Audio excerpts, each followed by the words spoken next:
The Second World War had reached a moment where everyone believed the ending was already written. By the winter of 1944, maps across Allied headquarters showed arrows pushing relentlessly toward Germany, and confidence filled rooms that only months earlier had known fear. The beaches of Normandy were far behind, Paris was free, and the German army appeared to be retreating everywhere. Soldiers spoke openly about being home by spring. Commanders talked about managing victory rather than surviving defeat. It was in this dangerous moment of certainty, when vigilance faded and optimism took its place, that the war delivered one of its cruelest lessons. In the frozen forests of the Ardennes, the war was about to remind the world that it was not finished, and that it never forgives those who believe it is. Snow fell heavily across Belgium and Luxembourg, swallowing roads and muting sound. Visibility dropped to nothing. Aircraft were grounded. The weather itself became a shield, and behind that shield, Adolf Hitler prepared his final gamble.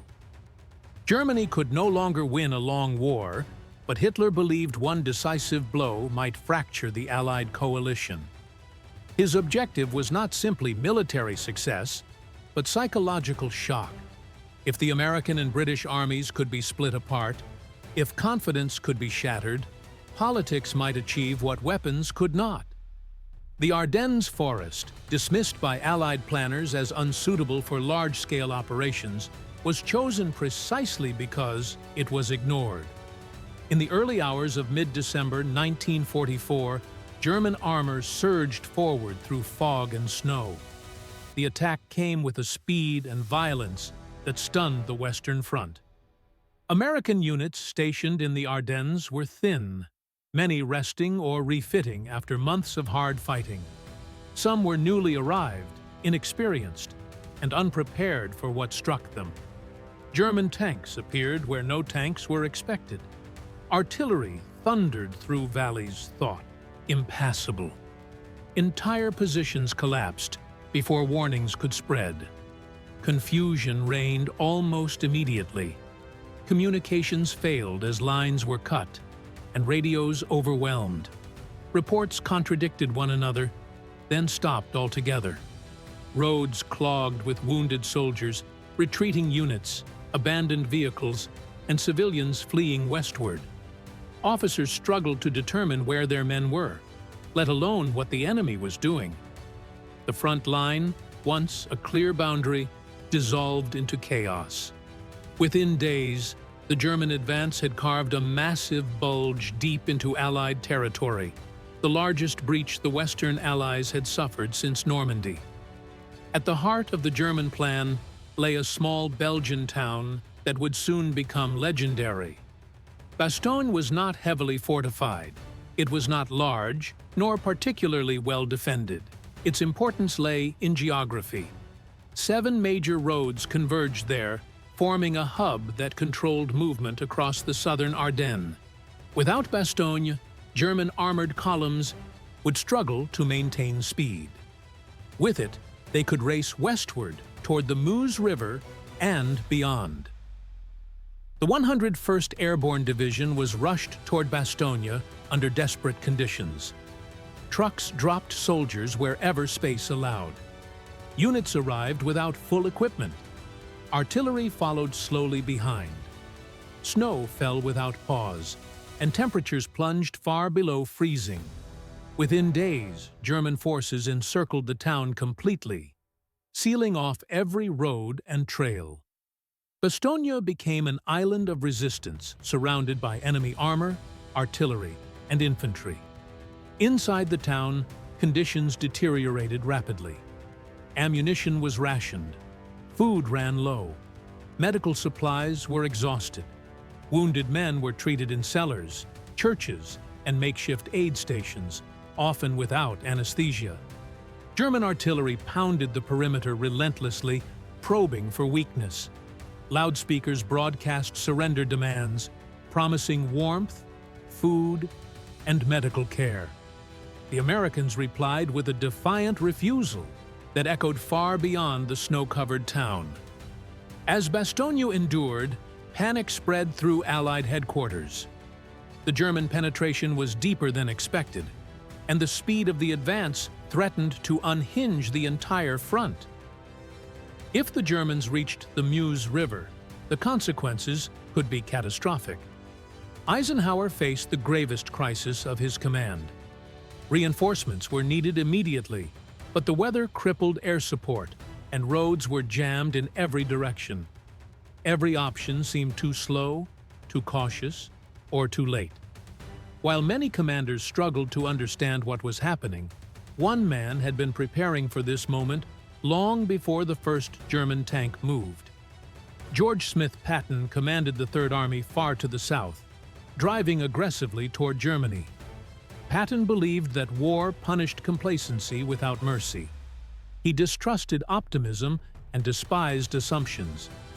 For months, he had demanded that his staff plan constantly for sudden reversals, flank attacks, and emergencies. Alternate routes were mapped. Fuel priorities were calculated. Entire operations were rehearsed on paper, waiting for the moment they might be needed. To many officers, Patton's relentless preparation bordered on obsession. His staff complained of endless planning sessions and impossible demands, but Patton believed that chaos was inevitable and that the only defense against it was foresight. He did not wait for disaster to occur.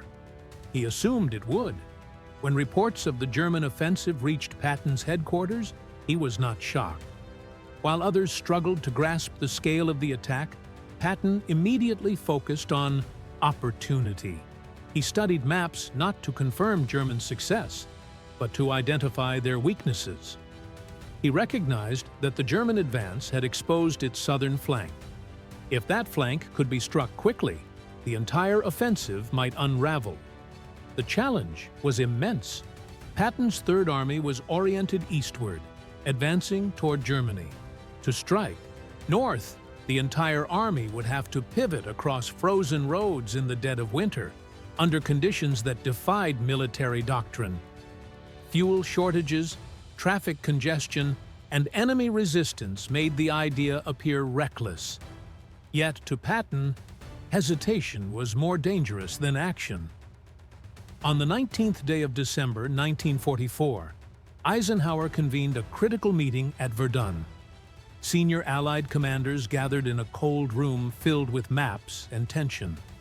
One by one, they described their situations, explaining why their forces could not move quickly.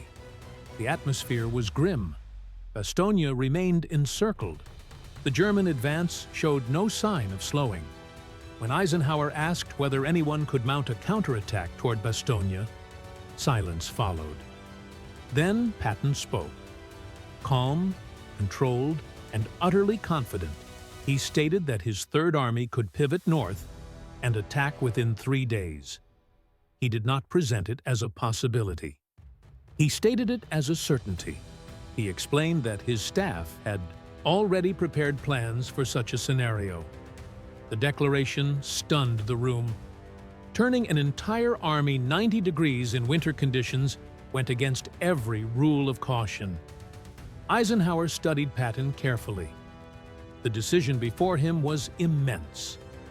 Approving the plan meant committing to speed over safety, audacity over caution. Rejecting it meant accepting the possible loss of Bastogne and the continuation of the German offensive. Eisenhower gave his approval. Within hours, the Third Army began to move. Orders raced through headquarters and down frozen roads. Units halted their eastward advance and reoriented north. Fuel convoys were rerouted. Engineers prepared to clear ice-bound roads and repair damaged bridges. Traffic control units braced for chaos. The pivot had begun, and with it, one of the most daring maneuvers of the war. As snow continued to fall and engines roared to life, the fate of Bastogne, and perhaps the Western Front itself, now rested on whether Patton's promise could survive the storm. The pivot of the Third Army began not with ceremony, but with urgency. orders moved faster than the snowstorm that swallowed the roads. Columns that had been advancing eastward toward Germany halted abruptly, engines idling in freezing air, then swung north as if pulled by gravity itself. For thousands of soldiers, the destination was unclear. They were told only to move, to keep moving, and not to stop unless ordered. The roads ahead were barely visible beneath ice and snow, yet the demand was absolute. Speed was no longer an advantage. It was survival. Patton understood that the maneuver would fail if it moved at the pace of caution. Every hour mattered. He prioritized fuel over comfort, movement over rest. Gasoline trucks were rerouted ahead of tanks. Ammunition followed armor, and food followed only when it could. Engineers worked ahead of the columns, clearing fallen trees, repairing bridges, and marking routes through terrain that maps barely acknowledged. Traffic control units stood for hours in blinding snow, directing convoys that stretched beyond sight. The weather seemed determined to crush the effort. Snowstorms erased landmarks and reduced visibility to mere yards. Vehicles skidded into ditches. Tanks froze overnight and had to be thawed before moving again. Men slept in trucks, on frozen ground, or not at all. Frostbite became as dangerous as enemy fire. Yet the army continued forward, driven by momentum, and the knowledge that failure meant catastrophe elsewhere. Patton moved constantly, visiting command posts and forward units, demanding updates, issuing orders, and pressing commanders to maintain tempo. He spoke bluntly, often harshly, but his intent was clear. He believed that hesitation would allow the Germans to recover, to strengthen their flank, and to tighten the noose around Bastogne. The Third Army did not advance neatly. It surged forward in waves of steel and exhaustion, every mile earned through discipline and will. German intelligence failed to grasp the scale of what was unfolding. Their focus remained fixed on pushing westward, convinced that American responses would be slow and defensive. They did not expect a full-scale counterattack from the south, especially not one executed in such conditions. As a result, the German units guarding the southern flank of the offensive were thin, scattered, and unprepared for the storm approaching them. When the first clashes occurred, the shock was immediate. American armor punched into German positions that had not been reinforced. Roadblocks were smashed aside. Infantry units found themselves suddenly under attack from a direction they had considered secure. German commanders were forced to divert forces meant for the main offensive, draining momentum from their advance. Every division pulled south weakened the thrust toward the Meuse. Inside Bastogne, the situation had reached the edge of endurance. Ammunition stocks were critically low. Artillery units rationed shells to the bare minimum. Medical officers worked continuously, often without adequate supplies. Wounded soldiers lay wrapped in blankets, stiff with ice. German artillery continued to pound the perimeter, testing defenses and morale. Yet the defenders held. They understood the importance of time. Every hour they survived was an hour Patton's army gained. German surrender demands continued. Envoys approached under white flags, offering terms that promised survival. The American response was brief and unmistakable. The refusal echoed beyond Bastogne, carried by rumor and radio, becoming a symbol of resistance across the front. It stiffened resolve not only within the town, but throughout the Allied lines. As the Third Army pushed northward, resistance intensified. German units fought stubbornly to slow the advance, launching counterattacks and ambushes along narrow roads. American losses mounted.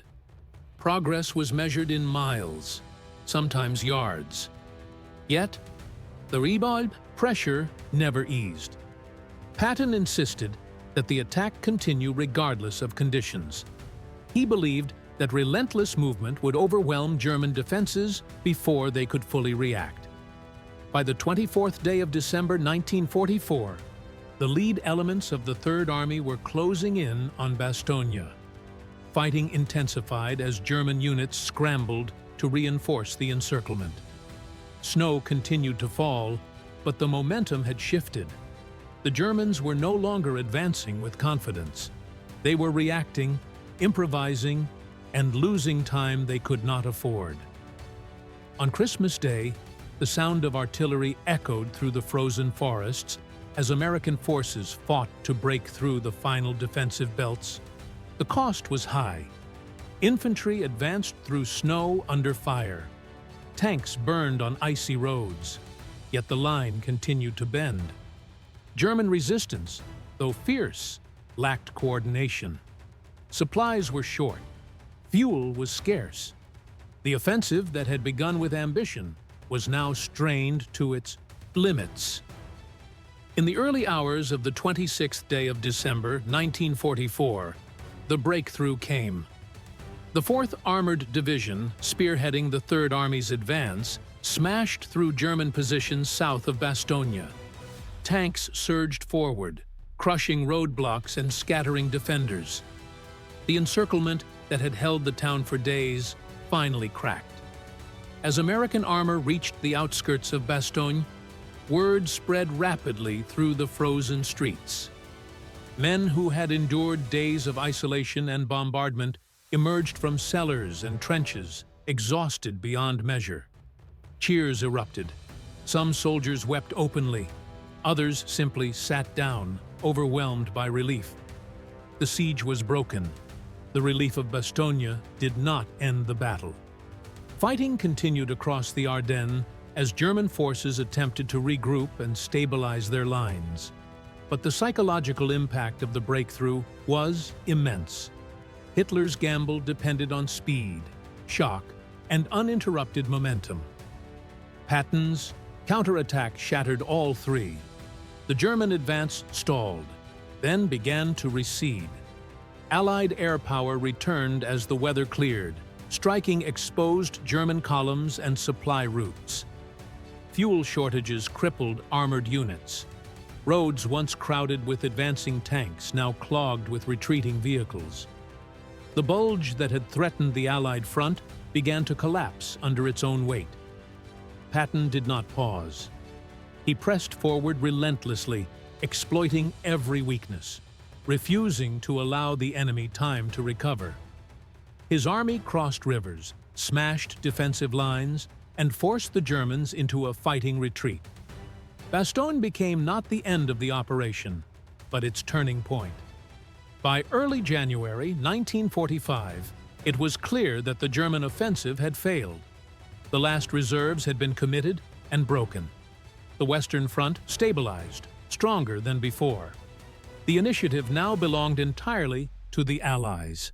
As the snow-covered forests of the Ardennes fell silent once more, one truth became undeniable. The crisis that had threatened to unravel the Allied advance had been stopped not by luck, nor by overwhelming numbers, but by speed, preparation, and the willingness to act when others hesitated. The war had turned again, and the road ahead now led unmistakably toward Germany itself. The collapse of the German offensive did not come all at once. It came in fragments, measured in abandoned vehicles, broken supply lines, and exhausted units retreating through snow that no longer protected them. What had begun as Hitler's bold final gamble dissolved into a struggle for survival. German commanders, once focused on racing westward, now fought merely to extract their forces before they were destroyed. The momentum that had driven the attack was gone, replaced by desperation and delay.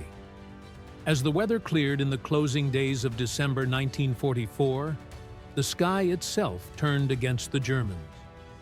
Allied aircraft filled the air, striking columns stalled on icy roads and tearing apart supply convoys that could no longer hide beneath cloud and fog. Fuel shortages crippled armored units. Tanks were abandoned for lack of gasoline. Infantry marched without adequate food or ammunition. The offensive that was meant to split the Allies instead exposed Germany's final reserves to destruction.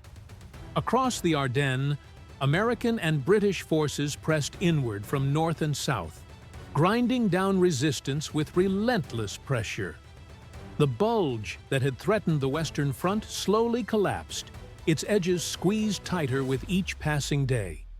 By early January 1945, the German attack had failed beyond recovery.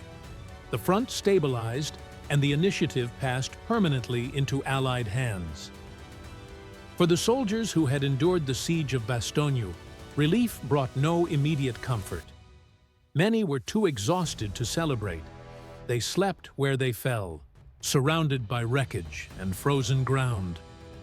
Medics continued their work without pause. Supplies finally reached the town, but the cost of survival was visible everywhere. Bastogne had become a symbol not only of resistance, but of the brutal price paid by those who held the line while the rest of the war teetered. Within Allied headquarters, the crisis prompted reflection as much as relief. The Battle of the Bulge would be recognized as the largest and bloodiest battle fought by American forces in the Second World War. It exposed weaknesses in Allied assumptions and planning, but it also demonstrated resilience under extreme pressure. Above all, it revealed the value of preparation when certainty collapses. At the center of that lesson stood George Smith Patton. His role in the crisis was not defined by a single moment, but by a mindset formed over decades. Patton had not waited for orders to begin planning his response. He had anticipated disaster long before it arrived. When the German offensive erupted, he did not improvise solutions under pressure. He executed plans, already prepared, refined, and ready. This distinction mattered. Many commanders reacted to the crisis with caution, constrained by logistics, weather, and uncertainty. Patton saw those same constraints and treated them as challenges rather than limits. His willingness to pivot an entire army in winter conditions was not recklessness, but confidence born of preparation. He understood that speed could compensate for risk, and that hesitation would allow the enemy to recover. Eisenhower would later acknowledge that Patton's actions during the crisis were decisive. Without the rapid pivot of the Third Army, Bastogne might have fallen. Without Bastogne, the German advance could have continued longer and deeper, inflicting greater casualties and prolonging the war. The outcome of the Bulge was not determined by numbers alone, but by who acted fastest when time mattered most. Patton's critics remained vocal even after the victory. Some argued that his aggressive style courted unnecessary danger. Others questioned whether the outcome might have been achieved through more cautious means. Yet even those critics conceded a central truth. When the crisis erupted, Patton was ready in a way few others were. Readiness in war often outweighs perfection. As the Allied armies resumed their advance toward Germany, the lessons of the Ardennes shaped every decision. Supply lines were strengthened. Intelligence assessments grew more cautious. Assumptions about enemy collapse were abandoned. The war entered its final phase with renewed determination and sharpened awareness. Patton drove his Third Army relentlessly eastward, crossing rivers and smashing through defensive lines with the same speed that had defined his earlier campaigns. The Rhine was breached. German resistance crumbled under pressure from all sides. By the spring of 1945, the end was inevitable. Yet the Battle of the Bulge remained distinct even amid final victory. It stood apart not only for its scale, but for its timing. It came when confidence was highest and vigilance weakest. It forced the Allies to confront the reality that war does not end when one side expects it to. It ends only when the enemy is incapable of continuing. For Patton, Bastogne represented the purest expression of his philosophy of command.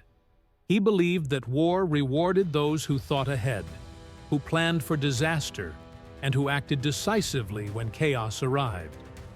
He believed that speed was a weapon as powerful as any gun, and that discipline created freedom on the battlefield.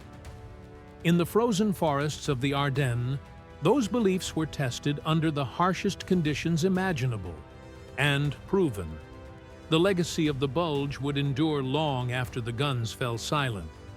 Military academies would study the campaign as a case study in surprise, logistics, leadership, and recovery under pressure. Patton's pivot would be analyzed not as a miracle, but as an example of operational foresight executed at scale. When the war ended in Europe months later, Bastogne remained etched into memory as more than a town. It was a crossroads where resolve met preparation, where endurance bought time, and where decisive action turned the tide. The men who held it and the army that relieved it had altered the course of the conflict. In the end, the Battle of the Bulge did not change who would win the war. It changed how close that outcome came to uncertainty. It revealed how fragile victory can be, and how quickly confidence can become vulnerability. It also revealed the power of leadership grounded in preparation rather than hope. In the winter of 1944, as snow buried the Ardennes and the world held its breath, the Western Front stood on the edge of disaster. An army turned against expectation, marched into the storm, and struck where the enemy felt safest. The war did not end there, but its final direction was set. And when history looks back on that frozen moment, it remembers not only the suffering and sacrifice, but the truth proven beneath the snow. In war, fortune does not favor the bold alone. It favors the prepared.